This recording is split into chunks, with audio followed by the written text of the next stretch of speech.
Psalms today, and this is one of my favorite books in all of the Bible. So if you're ever struggling with your faith, if you're ever struggling in your walk, I'd say open up Psalms and just pick one. They're amazing. And the thing I love about it the most is David, he wrote most of the Psalms. Not all of them, but he wrote most of them. And he has the most real relationship with God, I think, of almost any character in the Bible. And he's honest about it. He's open about it. I mean, at one point in his life, Saul, the guy he looked up to and served, is trying to kill him. And at another point, his son, Absalom, is trying to kill him. And he chronicalizes, not a great word right there, sorry. He writes about this, and he's honest with God. And he's frustrated. And he's open about it. And I think I read Psalms, and I'm so encouraged, like, it's okay for me to be frustrated with God?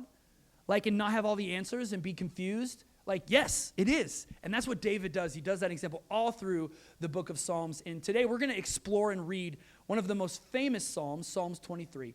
And if you don't think you know it, more than likely you've heard this whole chapter. We're going to read a whole chapter today, so you can mark that off your list. We're going to read a whole chapter, 6 verses. So Psalms is great because you can read a chapter and there's like 2 verses in some of them. So it makes you feel really good. I read like 37 chapters of Psalms today.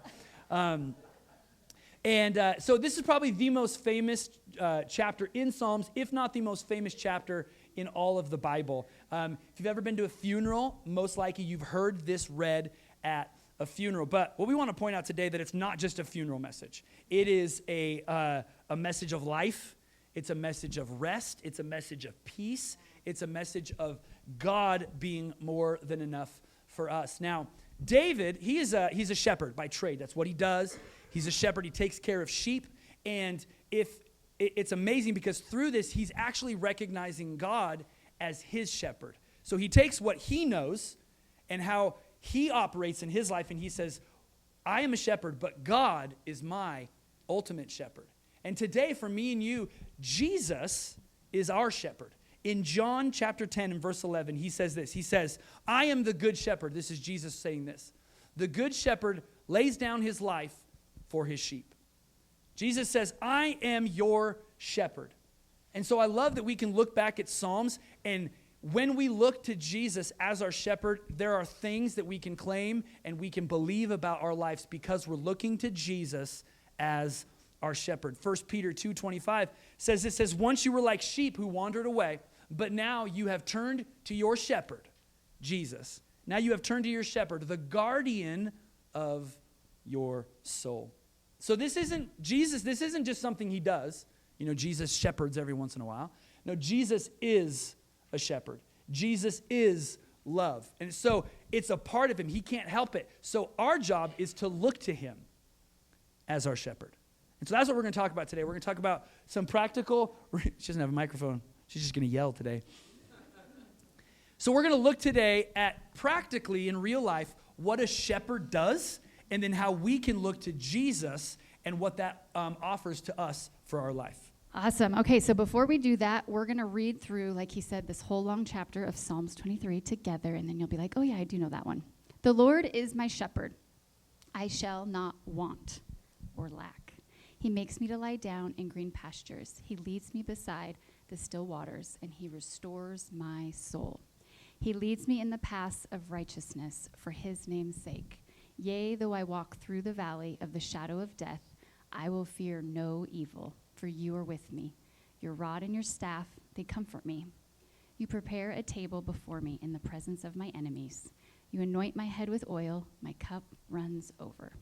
Surely goodness and mercy shall follow me all the days of my life, and I will dwell in the house of the Lord forever. All right, so we have been studying sheep and shepherds for a few weeks now and have come across some funny things, some fun things. So we're going to talk about a little bit today about what an actual shepherd in real life does for his sheep so we can better understand why Jesus is called our shepherd for our life. So number 1, shepherds are responsible for taking care of their entire flock. Verse 1, the Lord is my shepherd, I shall not want. So there is this thing, I'm curious to hear if anyone has heard of a bummer lamb. Has anyone heard of a bummer lamb? So I learned about these in the last few weeks, and it was pretty encouraging because I think I'm a bummer lamb. Every once in a while, It's a real bummer. a mother will reject one of her babies.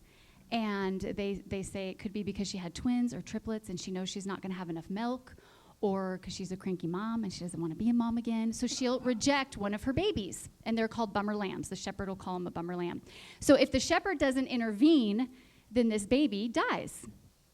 So the shepherd will take it into its house and will take care of it. He'll feed it and keep it close to him, warm it, until it's big enough to put back in the flock. Now, I remember when Ben and I were getting ready to have Lexi, we were like, why would they give us a baby? We don't know what to do with a baby. Like, we felt very, very not educated and didn't know, never wanted a baby, didn't know what to do with a baby. We're scared its head was going to fall off. And my best friend had 3 babies, and she was pregnant with me, but she was having her third. So she, treated them like they were rag dolls, and I was like, oh my gosh, I can't do this. And so I remember she had just had her third, and I was about a month away from having Lexi, and she says to Ben, take off your shirt. And she puts her third right here on his heart, and she starts wrapping this thing all around him, and she's like, now let go. And his baby's just, hanging on him. And she's like, this is what you need to do with Lexi. When you have Lexi, when she's born, this is what babies like. They want to hear your heart. They want that skin on skin. They want to know that they're safe and they're close to your heart. And so this is what a shepherd does. He takes it, he keeps it close to his heart. There's also in Isaiah 40:11, it says this about Jesus. He will feed his flock like a shepherd. He will carry the lambs in his arms, holding them close to his heart. He will gently lead the mother sheep with their young. So when he says, okay, this baby is strong enough to be let back into the pasture, they say, the shepherds all said that these bummer lambs, when they call for their sheep the next time, the bummer lambs are the ones that just come sprinting over. They're always the first ones back to their shepherd. And it's not that these bummer lambs are loved more. These shepherds love their whole flock. It's that these bummer lambs know that they're loved. They've spent time with their shepherd. They've been nursed to health. They knew he was good. And every need that this baby was going to have, the shepherd just took care of it. Yeah. And that's what happens when we know Jesus as our shepherd. We're like, we run to him because we know he's trustworthy. He's good. And he knows all of my needs before I can even ask. And he's going to take care of us. And so I love that, seeing that analogy that these bummer lambs do that. And it was so powerful for me this week seeing that, because we're all bummer lambs in some way, shape, or form. We've all been rejected, some of us from parents. We've had rejection in our life. We've all been through it. And we know, okay, we've got a shepherd that's there, and he's going to take care of us. And I know that my relationship with God, same with Ben, when we realized God's grace and his goodness, it changed everything. When you know God's love for you, and you know it's not just based on how your week's been, how your day's been, how your addiction's been lately, when you know it's not based on you anymore, and you know, okay, Jesus already paid the price for me. That's why Jesus was sacrificed on the cross. He was the ultimate price so that we don't have to pay that price anymore. Once I realized that, and I didn't have to be like, oh, I don't really want to ask for that this week because I don't really deserve it. Once that changed in me and I got that revelation of, no, that's what grace is. That's what grace is. He already paid for it. I did everything different. I prayed different. I came to him different. I thought different. I just expected, man, I've got a good shepherd, and I might have had a bummer week, but he's got me. Yeah. It doesn't matter what I did because it's not based on me anymore. And that's how I saw this when I was picturing these bummer lambs. I thought, yeah, they don't have to worry about their performance and what they did. They just run boldly to that shepherd because they know he's good. And that's what happens in our lives when we know Jesus as our shepherd. So if I look to Jesus as my shepherd, this tells me I have provision. I shall not want. David has this amazing assurance that God is going to meet every single one of his needs. Yeah. He just says it, I shall not want. He knows it, and he knows his shepherd. And I love this assurance that he has. The psalm goes on to say, if we have Jesus in our lives as our shepherd, that we don't just have all we need, our cup runs over. Yeah. There is an overflow in our lives that flows out to everyone that we come in contact with, whether that be of peace or finances or joy. Everywhere you go, we should have this overflow that God's blessed us with, that we can walk in. Philippians 4:19 says, and the same God who takes care of me will supply all of your needs from his glorious riches, which have been given to us in Christ Jesus. So the second thing that a shepherd does that we see is, shepherd does, is he locates the best pasture for his sheep to live. He locates the place where they need to reside, where they need to eat, and where they need to live. I don't know if you got any campers in the room. Any campers? Is that a serious question? Yeah. It's a serious question. Is there any campers? How about, so campers, if you have an RV, I don't consider you a camper, just so you know. I'm just saying. I'm just joking. You're a camper. You're a glamper. But any tent campers in the room? Dan, I don't know if you can put your hand up anymore. Yeah, okay, tent campers. So when you go tent camping, if you don't know, I don't know if you've been a while since you've been tent camping. When you go tent camping, you find your spot, and then you go and you look for the ground that's the smoothest. You look for the place where there's no rocks, especially if you don't have a blow-up mattress. You'd find an air mattress. You find a place with no pine cones, and it's somewhat level because no one wants to sleep on a slope because then your blood rushes to your feet. Or your head, and then you die in the middle of your sleep. So you don't want to find the wrong place. Well, that's what a shepherd does, is he finds the best location for us to live in. Matthew 6:33 says this. It says, "Seek first the kingdom of God and his righteousness, and all these things shall be added to you." Now, if we're looking for the best place to live, if we're trying to go out on our own, if we're trying to look around, then we're not going to find the best place. Sometimes we lead ourselves to the wrong place. But if we sit back and we trust God and we seek him first, everything else will fall into line and fall into place. And I don't know about you, but I'm a guy who likes to try to make things happen. Like, I'm a doer. I'm a task-oriented. Like, you tell me what I need to get done. I think of all the tasks that need to be done in order to get that done. So oftentimes, I will come across as harsh. And I'm not trying to be harsh. I'm just trying to get something done. And so I'm trying to do that in my life a lot. And so I'm trying to locate the right location for my life. Well, hey, we should be here. We should be doing this. And so I'm striving, I'm working, I'm worrying, I'm frustrated. But if I trust Jesus as my shepherd, I say, okay, he's looking for the best place for me to reside. He's looking for the right location. And if I seek him first, then all that other stuff is going to add. If I seek him. So what that means is if we look to Jesus as our shepherd, we get guidance. We get direction. We get guidance for our life. And I don't know about you, but sometimes I am not good with directions.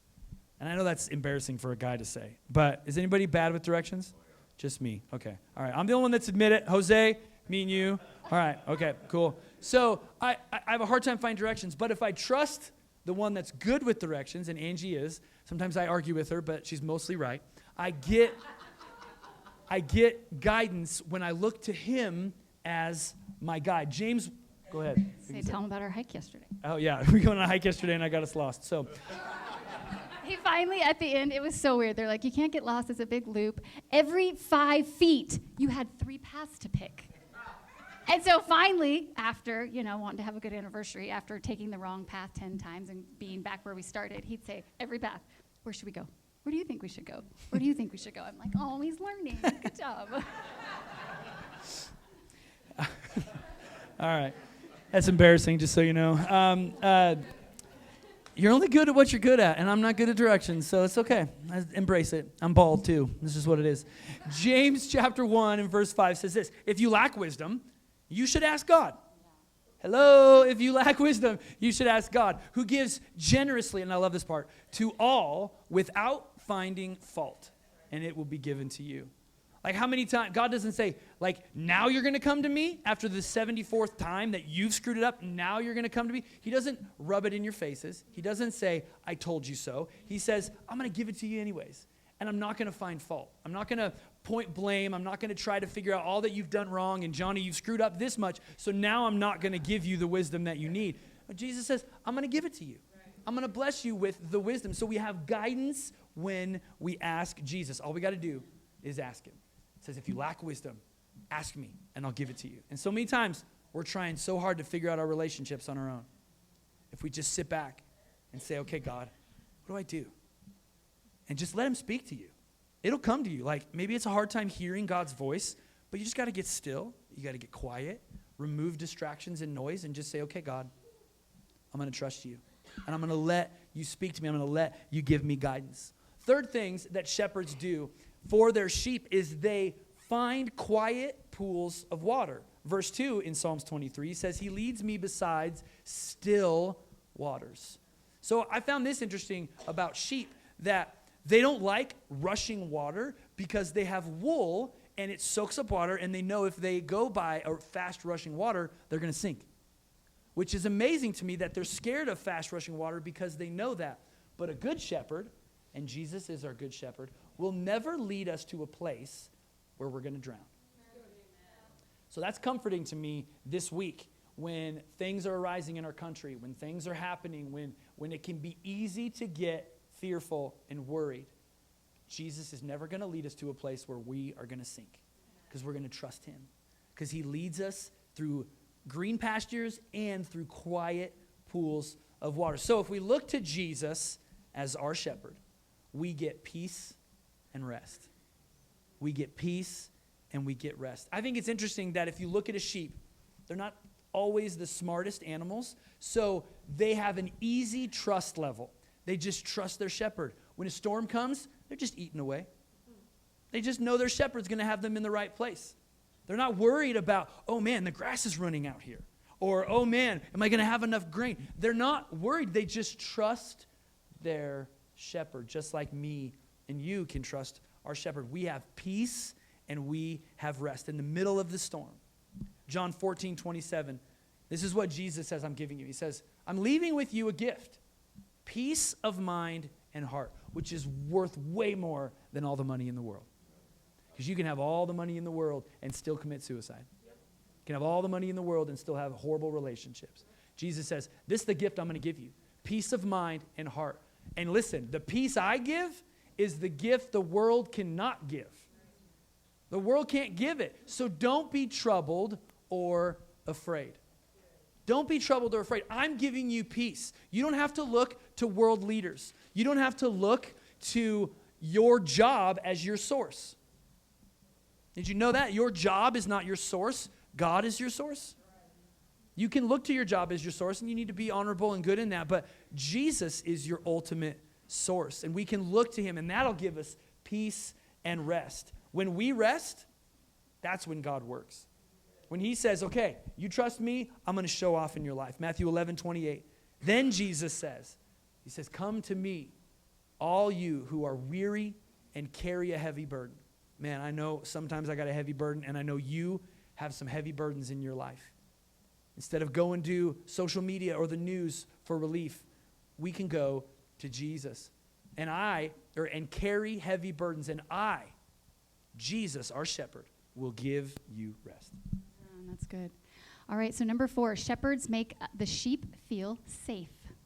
Verse 4, though I walk through the valley of the shadow of death, I will fear no evil, for you are with me. Your rod and your staff, they comfort me. Just such a good verse. Sheep can get agitated and nervous, and so the shepherd has to be alert and aware of what's going on, anything harmful or a predator that's attacking them. It has to pass through the shepherd. So they have a rod, which is short. It's kind of like a club, and they could throw it. So it was kind of like a weapon. They could throw it at anything that was harmful or a predator coming. And then they had the longer staff. It was longer, and it had a little hook on the end, and they could pull their sheep back if they fell, if they went into a crevice. I know. I told Ben, I need one of those for you. If they got out of line, they just kind of... I feel like there's a big bus here, and I'm getting thrown under it today. Happy anniversary. So the sheep could feel safe. Anything harmful in our lives has to pass through our shepherd, Jesus, and we have to know that. So this verse talks about the valleys in our life, and that could be, dark places that we're in, difficult times that we're going through. Some of us are feeling like we are surrounded on all sides. It's not just one thing. You're feeling like it's relationally coming at you, physically coming at you, financially coming at you, spiritually, mentally, whatever it is. You're feeling like, wow, it's all coming at me right now. And these could represent the valleys of our life. I don't even know if I can get through this. This is so great. When I saw this week, that in this verse is where David gets personal. At the beginning of the chapter, he talks about his shepherd. The Lord is my shepherd, I shall not want. He makes me to lie down.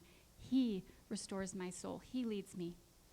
But then when he gets to verse 4, and he's in the valley of his life, it gets personal.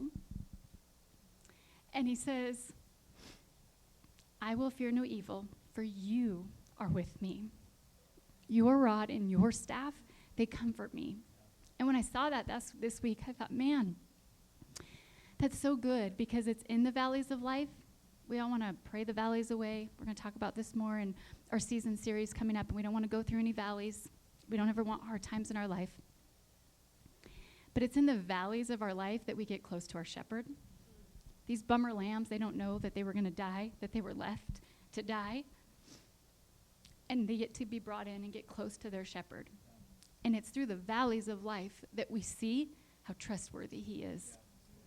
We see that he was with us in the valley. We might think in the valleys, I can't feel him. I can't see him. But when we get through the valleys, we saw that he still saw us. And he still protected us through the valleys. And he got us through the valleys. And then the next time through the valley, it's a little bit easier. Because we know he is a good shepherd. And I can trust it. Another thing to remember from this verse that I love is that it's just a shadow. It says it's a shadow. Though I walk through the valley of the shadow of death, it's just a shadow. It's not death. It's just a shadow. And with every shadow, we can know that there's a light right around the corner. There's light right around the corner. So when we're in the valleys, we keep walking. We don't stop. We don't camp out. We just keep walking. We don't say, this is all I'm ever going to know. This is never going to change. This is all I've ever known. We just keep walking, trusting our good shepherd. We don't have to panic in the valley. And Jesus' presence doesn't eliminate all evil. As we know, we live in a fallen world. There's a lot of evil surrounding us, but it can eliminate the fear of the evil. And that's what's so cool. And that's what I've been able to focus on this week, is I don't have to be afraid of any of it. It doesn't matter what's swirling around me. I don't have to fear any of it because of my good shepherd. So if I look to Jesus as my shepherd, I have a sense of protection. I will fear no evil, for you are with me. And fear is so rampant these days. The enemy uses fear to get our minds off of our shepherd and our eyes off of our shepherd and onto the worst case scenario. That's where he wants us to focus, is the worst case scenario when you're laying in bed at night. And instead of that, we need to claim, I will fear no evil, for you are with me. Play that over and over and over again in your head until it drops down to your heart. And you really believe it. I'm not going to fear any evil because you are with me. I love the verse, Psalms 112:7. The verse before it, he says he's talking to the righteous, which is you and me, if we know Jesus. And it says, they do not fear bad news. They confidently trust the Lord to care for them. Proverbs 3:24 says, when you lie down, you will not be afraid. Yes, you will lie down, and your sleep will be sweet. We can ask our shepherd for that. So if I look to Jesus as my shepherd, I have a sense of protection, and I also have comfort. Your rod and your staff, they comfort me. My shepherd has a big old club and a big old staff, and I am protected, and we can know that. So another thing that a shepherd does is he's responsible to keep his sheep clean and healthy. He's responsible. Jesus is responsible to keep us clean and healthy. It says he restores our souls. See, Jesus doesn't just want us healthy in our bodies or just in our spirit. He wants us healthy in our body, soul, and spirit. All inclusive. He wants us healthy. And it doesn't just say part of us. It says all of us. And I think it's amazing. An actual shepherd will put oil. It says you anoint my head with oil. An actual shepherd will put oil on his sheep to keep bugs and harmful pests and sometimes deadly pests away from them.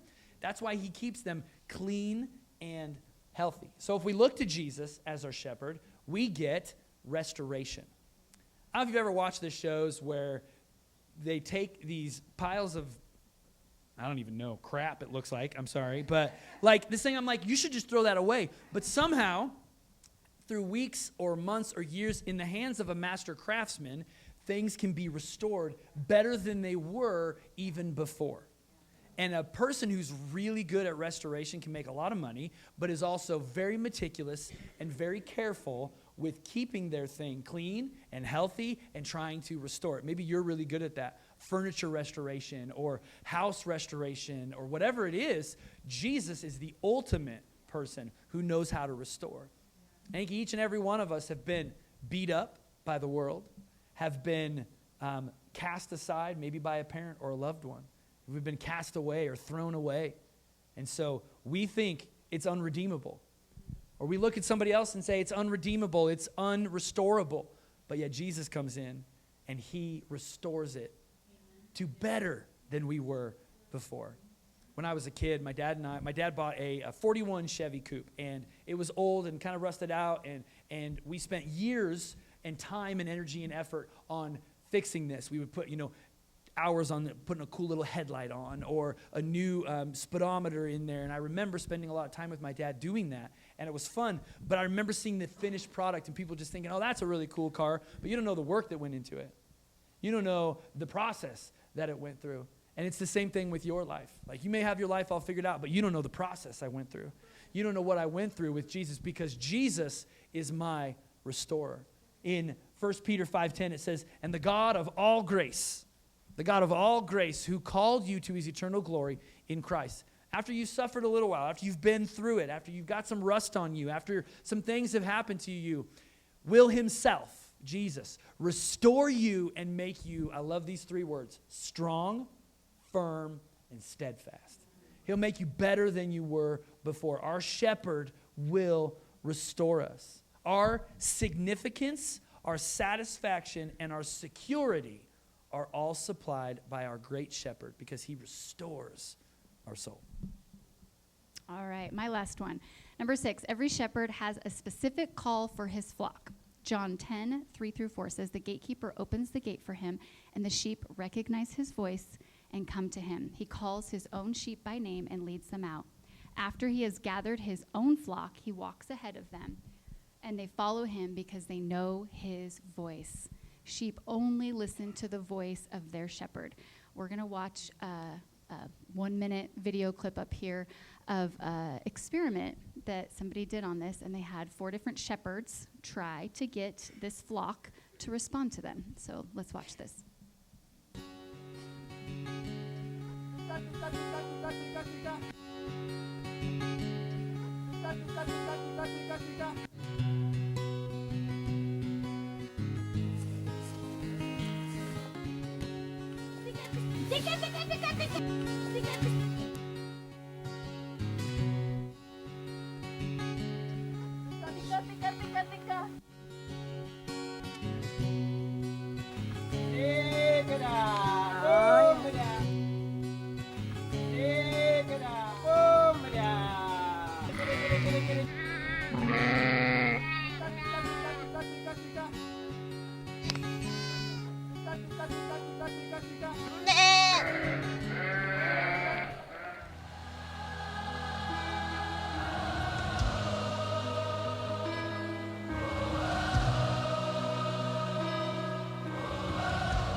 Not good.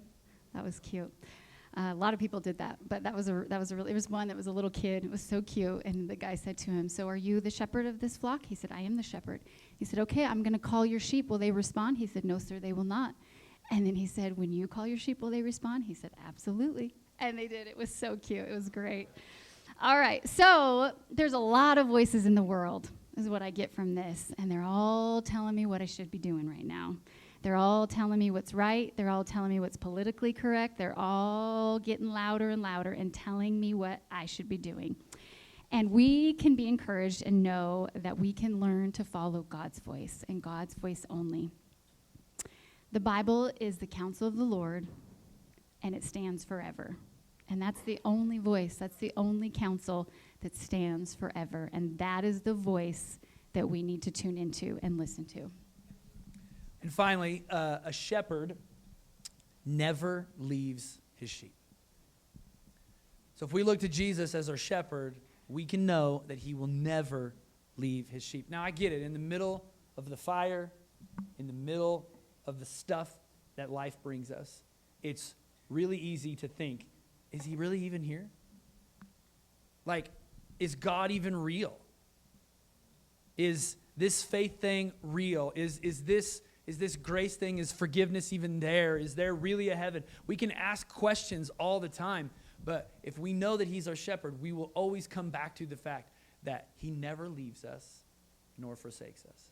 In Hebrews chapter 13 and verse 5, it says, he'll never leave us and he'll never forsake us. It also says that Jesus Christ is the same yesterday, today, and forever. He never changes. He's always there. We change, we falter, we do things we shouldn't do, we go off on paths, but the good shepherd, and that's what Jesus is, will never leave us. So, if we look to him as our shepherd, we have and can have confidence. We can have assurance and confidence that, okay, this may be really bad right now. This may feel really bad, but I don't have to fear because my confidence is in the fact that he's with me.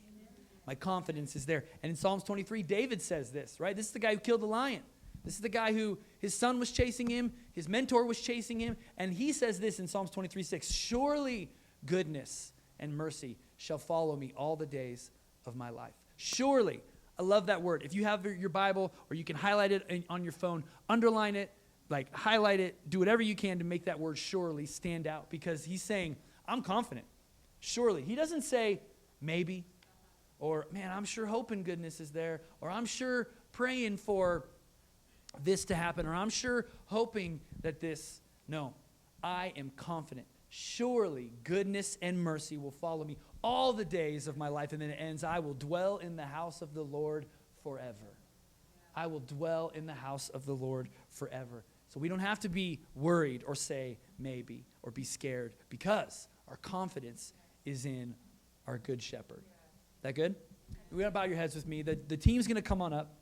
And I just want you to think about a minute. I want you to think about how you view God today. I want you to think about, do you see him as your shepherd? What in your life needs to shift? What views of God or Jesus do you need to change and say, okay, yes, I'm not seeing him as my shepherd because of this, because of that, but I want to start seeing him as the good shepherd, as the great shepherd that looks over my life. Angie's going to pray with us, and we're going to sing a song, and I want us to think about what we just heard, and that we're going to look to him as our shepherd.